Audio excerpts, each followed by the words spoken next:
예, 오늘 우리에게 주신 말씀은 에베소서 1장 1절에서 14절까지의 본문으로 하나님이 주신 모든 신령한 복이라는 말씀의 제목으로 함께 은혜를 나누겠습니다.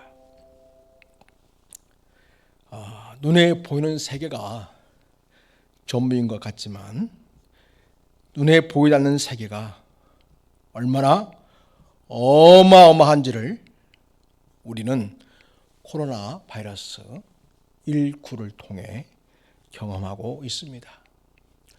코로나 바이러스 19는 2019년 연말에 발생한 이후로 지금까지 세상에 엄청난 격변을 가져왔습니다.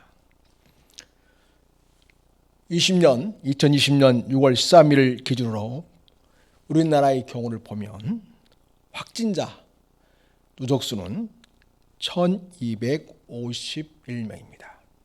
그리고 사망자는 277명입니다. 세계 확진자 누적수는 668만 247명입니다. 그리고 사망자 누적수는 39만 1958명입니다. 2020년 3월에 이 코로나 바이러스 19가 전 세계로 확산되자 세계보건기구는 이 질환에 대해서 팬데믹을 선언했습니다. 그리고 2020년 일본에서 열릴 예정이었던 도쿄 올림픽이 연기되는 등 많은 국제 행사가 취소되거나 연기되었습니다.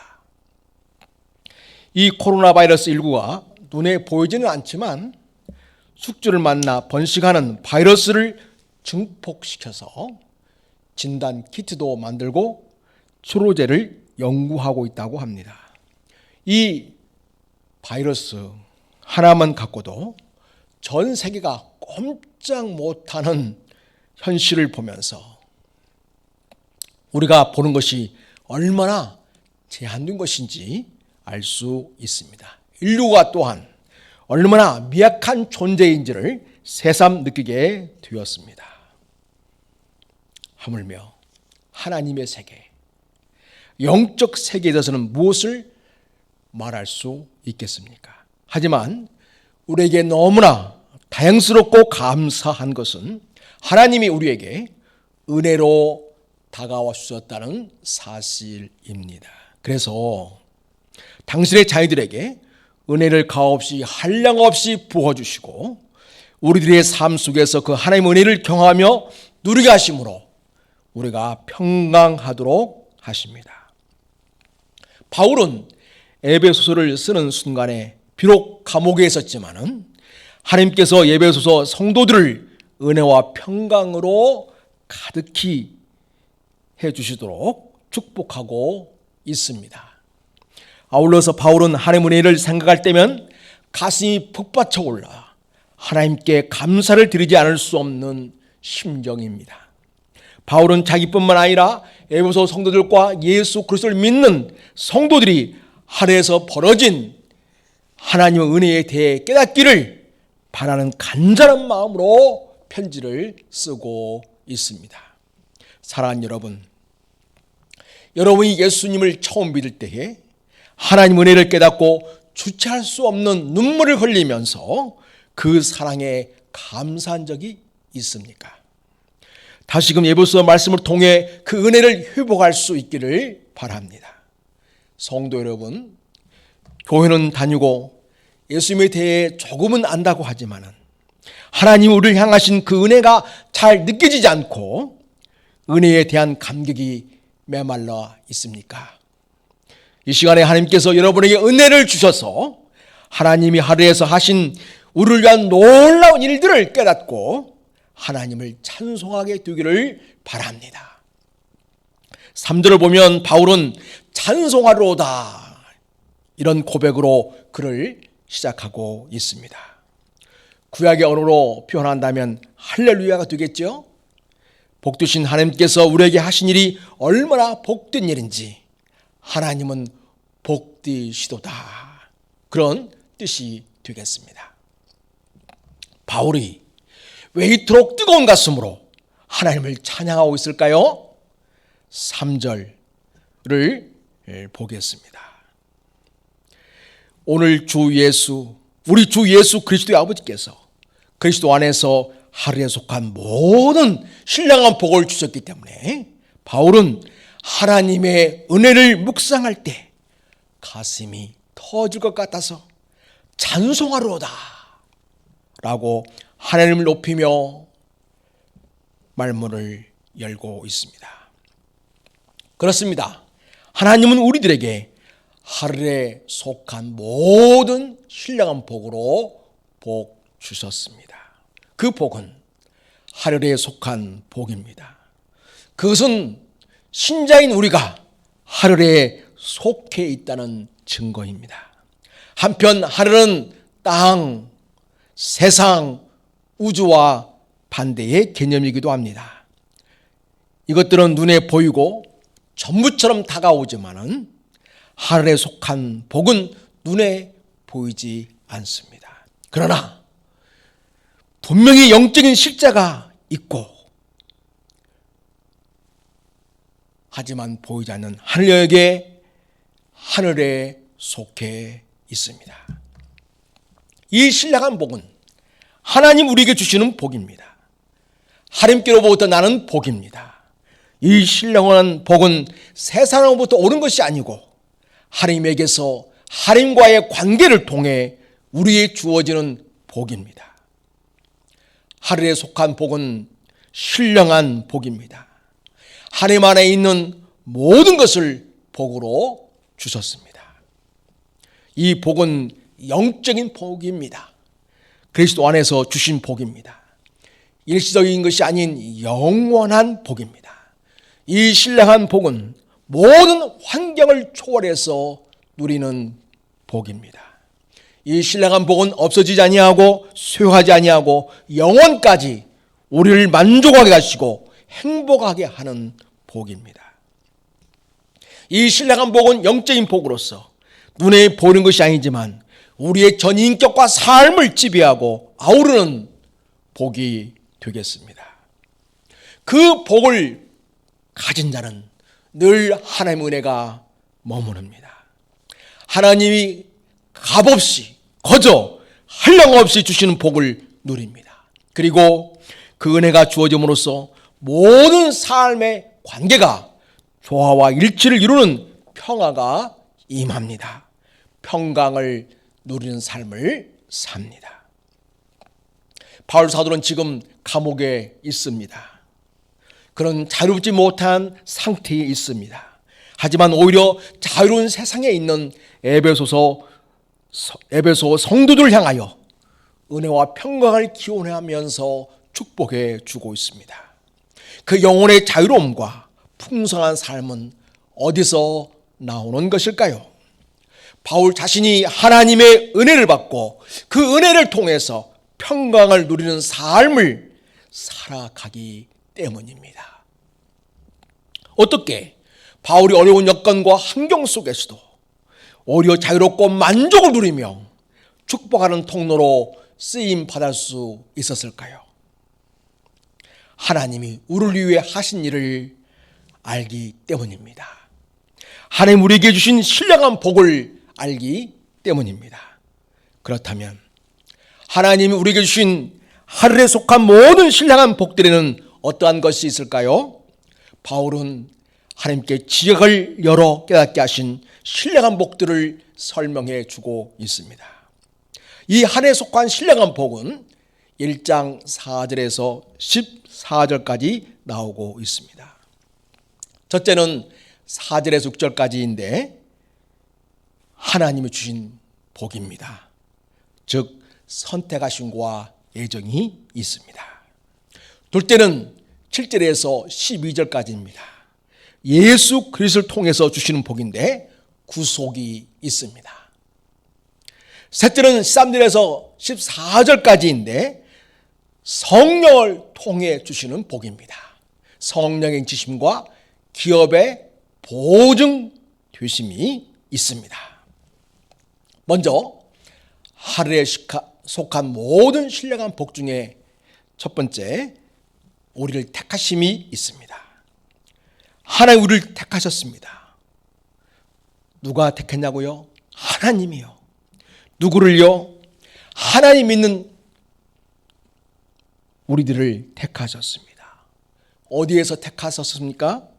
그리스도 안에서 우리를 택하셨습니다. 언제 택하셨습니까? 창세 전에 택하셨습니다. 창세 전에 택했다는 말은 하나님이 세상을 창조하시기 전에, 우주가 있기 전에, 아니 시간이 있기 전에 우리를 택했다는 것입니다. 하나님이 우리를 택하심은 창세전 어느 시점입니다. 그러니까 영원 전에 우리를 결정적으로 선택하셨습니다. 이 말은 하나님이 우리를 선택하심에 있어서 그 어떤 생애 조건도 따지지 않았다는 것을 말합니다. 세상에서 조건이라고 하는 것들, 이를테면 학벌이나 지역이나 지위나 성별이나 나이나 인종이나 그 어느 것도 따지지 않으셨습니다. 하나님은 자신이 독자적으로 주권적으로 우리를 택하셨습니다. 그것은 사람의 뜻이나 노력이나 능력이나 무슨 실적이나 이런 것들이 전혀 개입되지 않았습니다. 또한 하나님은 우리와 협의하신 일도 아니셨습니다. 이 세상이 시작되기 전, 그러니까 시간이 시작되기 전이니까 하나님의 택하심은 하나님 자신이 창조주로서 전격적으로 우리를 택하신 것입니다. 그래서 하나님께서 우리를 택하심은 일방적이고 불가항력적인 은혜로 우리에게 주어진 일입니다. 따라서 하나님의 우리를 택하심은 하나님께서 우리를 어떻게 은혜롭게 대하셨는지를 잘 보여줍니다. 그런데 의문이 하나 듭니다. 하나님이 이런 엄청난 일을 결정하시면서 어떤 이유로 그렇게 하셨는가라는 것입니다. 정말 궁금하지 않을 수 없습니다. 여기에 대해서 성경은 말합니다. 바울을 통하여 하나님 우리에게 알려주시고 있습니다. 그렇게 창세전에 우리를 조건 없이 전격적으로 택하신 이유가 있다면, 굳이 그 이유를 말하자면 그것은 하나님이 우리를 사랑하시기 때문이라는 것입니다. 사랑이신 하나님께서 우리를 사랑하시다는 이유 하나로 우리를 택하셨던 것입니다. 그 사랑도 조건적인 사랑이 아닙니다. 어떤 조건도 없이 하나님은 그저 우리를 사랑하신 그 사랑을 이유로 우리를 택하신 일을 아주 기쁘게 여기셨습니다. 그저 우리는 이 놀라운 하나님의 사랑을 보며 탐복하지 않을 수 없습니다. 그 사랑에, 그 은혜에 우리는 무릎을 꿇지 않을 수 없습니다. 오 하나님, 찬양 받으소서. 네, 그렇습니다. 우리가 그런 좋으신 하나님께 할 수 있는 일하고는 그거밖에 없습니다. 둘째로, 하나님이 우리에게 주신 하늘에 속한 신령한 복은 바로 예정하심입니다. 예정이란 말은 미리 경계를 청하다, 미리 결정하다, 미리 확정하다는 말입니다. 이 예정이란 말은 미리 표시하다 혹은 점을 찍다, 또 어떤 목적을 두다, 미리 결정하다, 그런 뜻이 있습니다. 성경에서 선택이라는 말을 사용할 때는 하나님이 누구누구를 택했다는 식으로 표현을 합니다. 예정이라는 말은 누구를 어떻게 하겠다는 하나님이 하시는 내용이나 목적을 담아서 표현할 때 사용하는 용어입니다. 그래서 선택은 하나님이 우리를 택했다는 것을 알려주고, 예정은 하나님 우리를 거룩하고 흠이 없게 하시려는 목적이 있다는 것을 알려줍니다. 그리고 자기 아들들이 되게 하시겠다는 목적을 담고 있습니다. 더 나아가 로마서 8장 29절에서 30절을 보면 거기에서 하나님이 우리를 예정하셨는데 그 아들의 형상, 즉 예수 그리스도의 형상을 본받게 하기 위하여 미리 정하셨다고 말씀하십니다. 이렇게 하나님께서는 우리를 의롭고 영화로운 존재로 세우고자 하시는 선하신 목적이 있었습니다. 그 목적으로 우리를 예정하셨습니다. 하나님 우리를 자기의 아들들이 되게 하시겠다고 예정하셨습니다. 우리를 자기 아들들이 되게 하시겠다는 것은 하나님이 우리를 양자 삼으시겠다는 말입니다. 하나님에게 아들은 오직 한 분만이 있습니다. 그분은 성자 하나님 예수 그리스도이십니다. 그런데 피조물에 불과한 우리를 하나님께서 당신의 아들들로 삼으시는 계획이 창세전에 있었다고 우리에게 전해주고 있습니다. 여러분, 양자가 되면 어떤 특권을 가지게 됩니까? 양자 제도는 적자가 아닌 사람이 아들이 되는 은혜로운 그런 방식입니다. 이 성경이 쓰였던 로마 당시에도 양자를 들을 수 있는 제도가 있었습니다. 친자식이 아니지만 입양된 이 양자는 친자녀와 동일한 법적 권한을 인정해 주었습니다. 입양한 아들은 아버지의 이름 그리고 그의 모든 재산을 상속할 수 있었습니다. 이 엄청난 특권을 하나님께서는 우리에게 주시기로 그렇게 작정한 것입니다. 하나님 우리를 자녀 삼아서 하나님과 아들 주신 예수 그리스도에게 있는 모든 것들을 상속할 수 있는 자들로 세우셨습니다. 하나님은 양자로 삼은 자들에게 하나님의 영을 주셔서 하나님의 자녀라는 것을 알게 해 주십니다. 그리고 하나님을 아버지라고 부를 수 있게 하십니다. 그래서 예수를 믿는 하나님의 자녀들은 성령의 역사로 하나님을 아버지라고 부를 수 있게 되고 하나님과 대화할 수 있게 되고 하나님께 구할 수 있는 자가 되게 하십니다. 하나님이 이 엄청난 특권 주시는 일을 아주 오래전에 세상이 있기 전에 우리를 그렇게 예정하셨습니다. 우리가 완전히 양자가 되는 때는 물론 다시 예수님이 오실 때입니다. 그때 모든 것이 완전하게 이루어집니다. 그러나 지금도 우리는 이미 양자로서의 하나님의 자녀들은 일이 시작되었고 그 자격을 가지고 있습니다. 그리고 이미 하나님 나라를 유업으로 주셨고 주님이 다시 오시게 될 때 하나님의 유업을 영원토록 누리게 되는 일을 확정짓게 됩니다. 완성하게 됩니다. 하나님께서 하늘에 속한 모든 신령한 복을 주셨는데 그 세 번째는 바로 그리스도의 구속입니다. 예수 그리스도의 구속은 하나님께서 우리를 선택하시고 예정하신 그 작정이 어떻게 역사 속에서 이루어지는가를 보여줍니다. 하나님이 창세전에 작정하신 그 은혜의 풍성함이 무엇으로 드러나는지를 알게 해줍니다. 그것은 바로 그리스도의 피로 말미암은 구속으로 나타났습니다. 구속이란 말은 몸값을 지불하여 풀려나게 한다는 뜻을 가지고 있습니다. 이 말은 이 에베소서가 쓰여질 당시에 로마 시대의 그 노예 제도를 알 때 이해가 됩니다.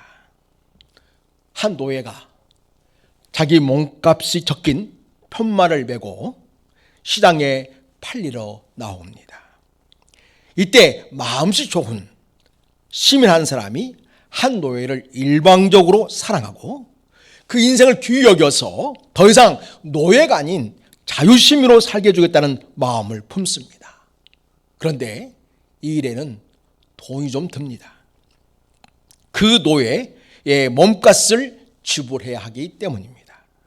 그 좋은 시민은 노예의 값을 기꺼이 지불하고 자기가 그 노예를 삽니다. 그리고 그 노예에게 이렇게 선언합니다. 너는 이제 자유야. 너는 이제 자유 시민이야. 그렇게 하면 그 순간부터 지금까지 노예로 살아왔던 그 사람은 더 이상 노예가 아니고 시민으로 자유인으로 살아갈 수 있습니다. 여기서 중요한 것이 있는데 바로 몸값을 대신 지불한다는 것입니다. 이것을 속전이라고 하고 구속이라고 합니다. 여러분, 인생들이 어떤 상황에 처해 있었습니까? 인생들이 죄에 팔려 있었습니다. 죄의 노예가 되었습니다. 인생들이 세상에 팔렸었습니다. 세상의 노예가 되었습니다. 인생들이 마귀에게 팔렸었습니다. 마귀의 노예가 되었습니다. 그런 노예 상태에 있는 우리를 거기에서 해방시키기 위해 하나님의 아들이신 예수님이 그 몸값을 대신 지불해 줍니다. 그 몸값은 바로 목숨입니다. 예수님이 십자가에서 죽으심입니다. 예수님이 십자가에 죽으시고 그 모든 죄를 대신 감당해야만 인생들이 죄에서 해방되고 세상에서 해방되고 마귀에서 해방됩니다. 예수님이 십자가에 피 흘려 죽으심이라는 값을 지불하시고 우리를 하나님의 자녀로 회복하시는 놀라운 일을 이루시는 것입니다. 이 아름다운 구원 계획은 하나님이 예수님을 이 세상에 보내심으로 시작되었고 그것은 하나님이 얼마나 우리를 귀하게 여기시고 우리의 구원을 유하시는가를 보여줍니다. 예수 그리스도의 십자가의 죽으심을 통한 구속사건은 무엇을 보여줍니까? 7절을 읽겠습니다. 우리가 그리스도 안에서 그의 은혜의 풍성함을 따라 그의 피로 말미암아 구속 곧 죄사함을 받았으니, 여기서 보면 그리스도의 구속 사건은 하나님의 은혜가 얼마나 풍성한지를 나타내 줍니다. 풍성하다는 말은 그릇에 물이 가득 차 있는 것을 나타내는 말입니다. 또 더 이상 담을 수 없을 정도로 그릇을 가득 채워도 남는 흘러넘치는 정도를 말합니다. 하나님의 은혜가 그러하다는 것입니다. 그리스도의 구속 사건을 통해 하나님의 그 차고 넘치는 은혜로 죄인들을 자녀로 받아들이셨습니다. 죄 없는 자기의 독생자 예수 그리스도를 자기와 원수 된 죄인들을 위해 기꺼이 내어주신 하나님의 행위는 하나님의 은혜가 얼마나 풍성한지를 드러내 줍니다. 예수님의 십자가를 바라보면 거기에서 하나님의 풍성한 은혜가 보입니다. 바로 우리가 그 엄청난 하나님의 은혜를 입은 자들입니다.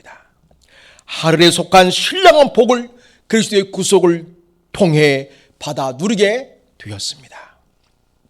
한편 그리스도의 구속 사건은 우리가 죄사함 받는 결과를 가져왔을 뿐만 아니라 그리스도를 통한 우주의 통일을 이루고자 하시는 하나님의 계획이 있었습니다. 여러분 10절을 읽겠습니다. 하늘에 있는 것이나 땅에 있는 것이 다 그리스도 안에서 통일되게 하려 하심이라. 아멘. 하나님은 예수 그리스도의 구속 사건을 계기로 만물을 주의 영역에서 해방시키는 일을 통하여 만물을 그리스도 안에서 통일하고자 하시는 원대한 계획을 가지셨습니다. 이 길로 인해 우리는 머리 되신 예수 그리스도의 몸으로서 만물을 회복하고 통일시키는 일에 주도적인 역할을 하는 자로 세워지게 되었습니다. 이렇게 하나님은 그 마음의 원대로 역사하셔서 우리를 그리스도로 통일되게 하는 역사에 참여하게 하시는 애정을 하셨습니다. 하나님이 이토록 우리를 사랑하셔서 하나님의 아들들이 되고 만물을 그리스도 안에서 통일하게 하는 역사의 주역으로 세우시는 어마어마한 애정의 은혜를 주셨습니다. 하나님은 지금까지 이것을 비밀로 하셨습니다. 그리고 오직 하나님의 선택, 애정을 입은 자들에게만 알리시기로 하셨습니다. 그리스도의 구속 사건은 온 우주를 회복하는 사건이라는 비밀을 당신의 자녀들에게는 공개하셨습니다. 하나님은 유대인과 이방인을 똑같이 회복하시고 또 만물을 회복하시는 사건을 이루신다는 엄청난 프로젝트를 우리로 알게 하시고 거기에 참여하는 자로 세워주셨습니다. 그 당시에 이 비밀이라는 말은 고대 종교에서 사용되어 왔던 용어입니다. 그 단체 이론이 된 입문자 외에는 알 수가 없고 유부인에게는 철저하게 숨겨진 비밀로서 청기누설해서는 안 되는 것입니다. 바울은 이러한 당시의 비밀의 그 사용을 잘 알기 때문에 이것을 복음에 적용해서 성도가 아닌 자는 결코 깨달을 수 없는 구속의 진리에 대해서 이야기하고 있습니다. 그렇습니다. 하나님 우리에게 지혜와 총명을 주셔서 그 비밀을 알게 해 주셔야 우리가 알 수 있는 내용입니다. 그런데 하나님은 당신의 자녀들에게 그 비밀을 누설하셨습니다. 청기 누설하신 것입니다. 그 비밀을 공개하셨습니다. 하나님의 선택, 하나님의 예정하심, 그리고 그리스도의 구속 역사는 궁극적으로 우리를 하나님의 자녀가 되게 하시고 하나님 나라의 기업을 상속받게 할 뿐만 아니라 예수 그리스도를 온 우주 만물의 머리, 통치자로 삼으셔서 통일되게 하심으로 만물을 회복하는 우주적 역사를 이루시는 것입니다. 또한 하나님께서 하늘에 속한 신령한 모든 복으로 복 주신 것 중에 네 번째는 성령의 인치심과 기업의 보증이 되심입니다. 이 내용은 지난 5월 31일 성령 강림주일 때 에베소 1장 13절에서 14절까지를 본무로 설교했습니다. 하나님께서 우리에게 주신 신령한 복은 성령께서 우리에게 오셔서 우리를 하나님의 소유라고 인을 쳐주신 것입니다. 도장을 꽉 찍어 주신 것입니다. 그리고 성령님이 하나님 나라의 기업의 보증으로 우리에게 와 계시다는 것입니다. 이렇게 우리는 하나님에게서 하늘에 속한 모든 신령한 복들을 받았습니다. 우리는 이 복들을 생각할 때 이 모든 것이 그리스도 안에서 이루어진 것이라는 점을 기억해야 합니다. 그리스도 밖에서는 하늘에 속한 신령한 복들은 없습니다. 우리가 그리스도를 믿는 그 믿음으로 우리는 하나님이 주신 신령한 복들을 알아차리고 그리고 감사하며 누릴 수 있습니다. 우리가 그리스도 안에 거하며 주님과 인격적인 사귐과 순종의 관계를 유지할 때에 하나님이 주신 은혜에 대해 더 깊이 깨닫게 되고 그 은혜를 새록새록 기억하며 그 의미를 알아가는 풍성한 삶을 누리게 됩니다. 이제 우리는 그리스도 안에서 하나님 주신 하나님에 속한 신령한 복들을 아는 자로서 어떻게 살아가야 하겠습니까? 첫째는 하나님이 우리에게 하나님에 속한 신령한 복들을 주셨는데 이것을 가슴에 새기고 묵상하고 감사하며 살아야 하겠습니다. 하나님께서 창세전에 우리를 택하심, 거룩하고 흠이 없는 아들들로 삼으신다고 하는 예정하심, 그리스도의 피 흘림을 통한 구속하심과 만물의 통일에 동참하게 하심, 그리고 성령의 인치심과 기업의 보증 주심을 늘 기억해야 하겠습니다. 우리는 하나님이 이 놀라운 은혜를 주셨다는 사실로 인해 은혜의 영광을 찬미하게 될 것입니다. 실제로 하나님은 이 놀라운 하늘에 속한 신령한 복들을 주신 목적을 바울을 통해서 알려주고 있습니다. 여러분 6절을 보겠습니다. 같이 읽겠습니다. 이는 그가 사랑하시는 자 안에서 우리 거저 주시는 바 그의 은혜의 영광을 찬송하게 하려는 것이라. 하나님께서 우리를 선택하시고 예정하신 것에 대한 우리의 반응이 무엇이어야 한다고 이야기합니까? 그 은혜의 영광을 찬송하는 것이라고 이야기합니다. 또한 12절 보겠습니다. 같이 읽겠습니다. 이는 우리가 그리스도 안에서 전부터 바라던 그의 영광의 찬송이 되게 하려 하심이라. 그리스도의 구속의 은총을 아는 우리는 어떤 반응으로 하나님께 나아가야 되겠습니까? 그분에게 영광의 찬송을 드려야 하겠습니다. 14절을 보겠습니다. 이는 우리 기업의 보증이 되사 그 얻으신 것을 속량하시고 그의 영광을 찬송하게 하려 하심이라. 성령께서 우리를 인치시고 기업의 보증이 되시는 이 신령한 복을 주신 하나님께 대하여 우리는 어떠한 자세로 나아가야 되겠습니까? 그의 영광을 찬송하는 마음으로 자세로 나아가야 하겠습니다. 하나님이 신령한 복들을 주시고 또 그리스도 안에서 그리스도를 통해 보여주신 하나님의 영광을 바라보며 우리는 하나님을 찬송하는 삶을 살아야 하겠습니다. 둘째로 하나님이 우리를 택하시고 예정하신 목적대로 살아야 하겠습니다. 그것이 무엇입니까? 4절을 보겠습니다. 곧 창세전에 그리스도 안에서 우리를 택하사 우리로 사랑 안에서 그 앞에 거룩하고 흠이 없게 하시려고 그 깊으신 뜻대로 우리를 예정하사, 하늘에 속한 모든 복을 받은 자로서 하나님의 자답게 거룩하고 흠이 없는 그리스도인으로서 살아가고자 하는 몸부림이 우리에게 있어야 하겠습니다. 우리가 거룩하고 흠이 없는 삶을 하나님께 드림으로써 우리는 하나님 앞에 산제사, 영적 예배를 드린 자가 되어야 하겠습니다. 셋째로 이 하늘에 속한 모든 신령한 복을 우리가 알아가고 깨닫는 것이 필요합니다. 그러나 우리는 무지하고 연약합니다. 어리석습니다. 하나님께서 우리에게 지혜와 총명으로 넘치게 해주시는 일이 필요합니다. 그래서 그 뜻의 비밀을 알아가는 자로 세워주시도록 기도해야 하겠습니다. 넷째로 하늘에 속한 모든 신령한 복들을 알아가고 주님이 오시는 날까지 주님을 찬양하며 감사하면서 풍성한 삶을 사는 데는 성령님의 도심이 절대로 필요합니다. 우리의 힘과 능력과 지혜로는 할 수가 없습니다. 그런데 그 성령님이 예수를 믿는 우리 안에 계십니다. 그리고 성령님은 예수님이 다시 오시는 날까지 기업의 보증이 되어주시는 분이십니다. 그러므로 우리는 성령님과 인격적인 사귐과 인도하심을 따르는 것이 필요합니다.